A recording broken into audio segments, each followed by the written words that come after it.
So, what's up pala sa inyo mga tit kuya? Ako nga pala si Kuya Len. At finally, nakabalik na ulit ako dito sa Arise Crossover. So, kung napansin nyo, wala ako ng 2 araw kasi umalis po ako at may kailangan po akong puntahan. Kaya, hindi ako hindi ako nakasakto dito yung sa release ng update. Pero nakapag-grind naman ako. AFK nga lang.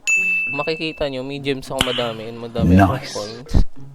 Kasi nag-AFK lang po ako. So, yung bagong update is yung Dandadan na island, no? Kung makikita nyo, Dandadan po to. Kung di nyo alam, magandang anime yun. Re-recommend ko sa inyo yun. Kasi magkakaroon na po ng season 2 yun ngayon. Malapit na ilabas yung season 2. Kaya, kung di nyo pa napapanood, panoorin nyo na kasi maganda po. And sakto, kita nyo, may portal ng Dandadan dito. So, gusto ko i-try kung ano may kung rune dito. Ay, ano. Oh, drop chance. Maganda to. So, pwede mo na palitan yung ano nyo. Pwede na kayo mag-equip ng 3 drop chance. Or, kung 2 lang kayo nyo, pwede nyo na palitan yung galing sa Bram, yung sa One Piece. Ito yung palit nyo. Bro, what are you talking about, man? Ay, drop chance. Di pala, Arise Lock pala to. Mali. Arise Lock pala to. So, pwedeng palitan yung sa Naruto. Arise Lock. Akala ko tuloy ano siya. Drop chance. Nope. Tapos dito, may sword. C-rank legendary 2.14 QI. Kita nyo 2.14. So kung i-compare natin yan sa C-rank na mythic, mas malakas pa rin yung mythic.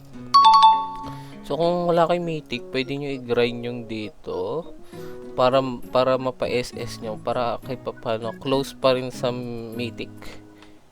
Konti nga lang. So, maganda pa rin pala i-grind yung mythic. Then, may mga bagong weapon dito, which is mabibili mo din ata sa shop to. For sure.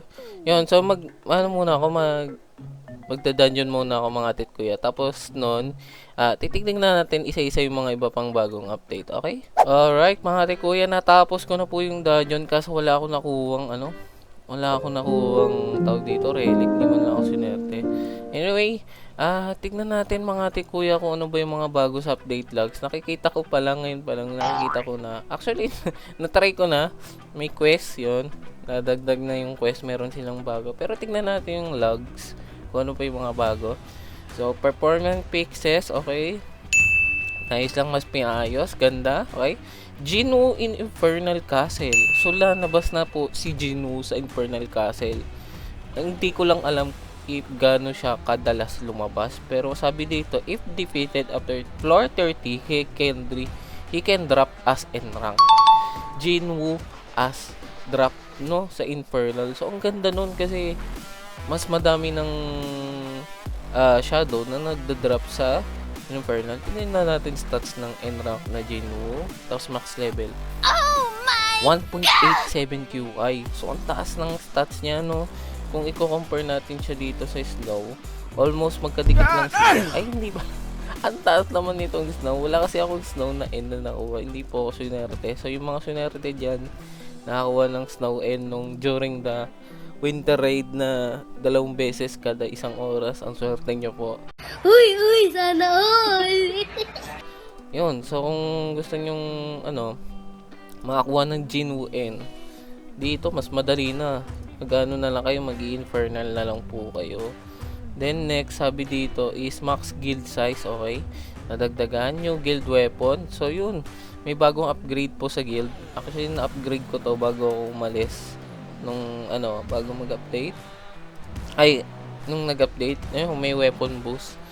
Bago po yan. So maganda yan if weapon base po yung damage nyo. Actually, dapat nga weapon yung pinapalakas nyo kasi yan yung magbubuhat sa inyo lalo na sa pagdating sa mga rank up tsaka dungeon. Yan, mura lang naman siya. So hindi ko po siya ginagalaw yung pera namin dito kasi pambibili ko po ng extra relic para at least maka-equip pa kami ng isa pang extra relic kasi ang ganda ng extra relic. Yun.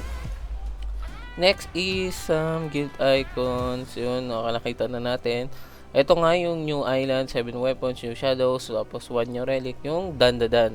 Tapos, winter raid now occurs every 10 minutes of that hour.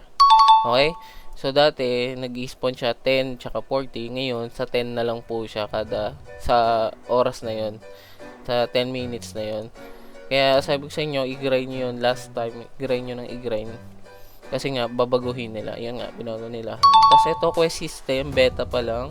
Add daily and weekly quest. Yun. Makikita nyo, this system is just starting. Future updates will include full quest lines. Oh, so balak nila maglagay ng parang full quest line. Ibig sabihin parang progressive quest. Para bang, kunyari, start kayo dun sa sa unang island, then yung sunod na island, dun kayo dadalhin sa susunod na quest. Ganon siguro yung ibig sabihin na. So makikita nyo, kada complete nyo ng quest, meron po mga reward, XP, ticket, and madalas dust.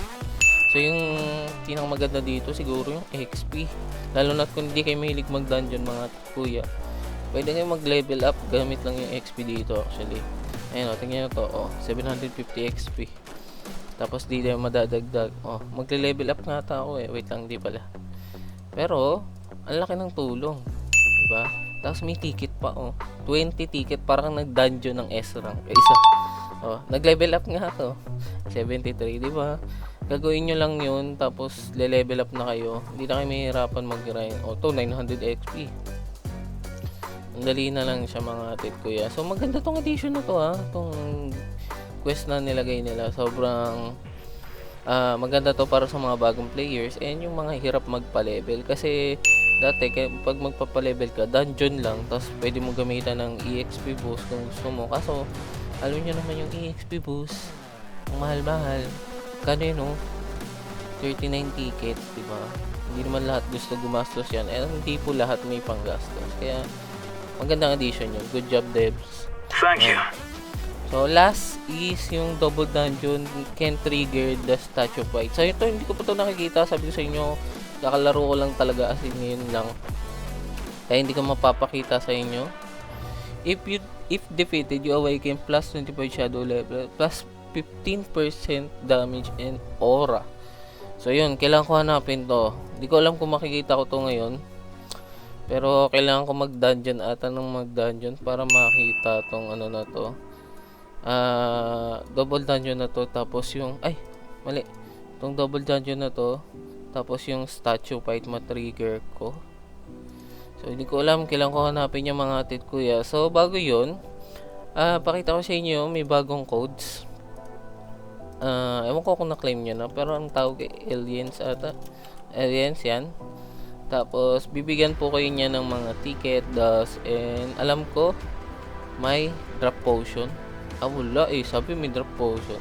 Papapakita ko sa inyo, sabi kasi nakalagay drop potion. So yun, claim nyo na lang kasi may ticket yan for sure. So mga tit kuya, hanggang dito na lang po muna ako. Pasensya na po kasi wala po akong mapapakita sa inyo mga bagong dinagdag nila, kundi nag-review lang tayo ng update kasi wala po talaga akong nag-grind pa sa update kasi nga kakasimula ko lang po talaga. Sana pagpasensyahan nyo kasi next episode baka sana makakita ko ng double dungeon para mapakita ko sa inyo.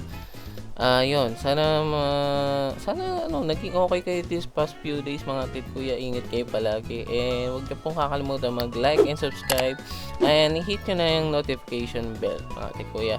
Kita-kita na lang tayo sa next episode. Mag-grind na po ako kasi late na ako ng 2 days. Kailangan ko makahabol ng 2 days late. Ang dami na pong kailangan i-grind yun. So kita-kita tayo mga tit kuya next episode. And ingat kayo palagi. God bless sa inyo. Paalam!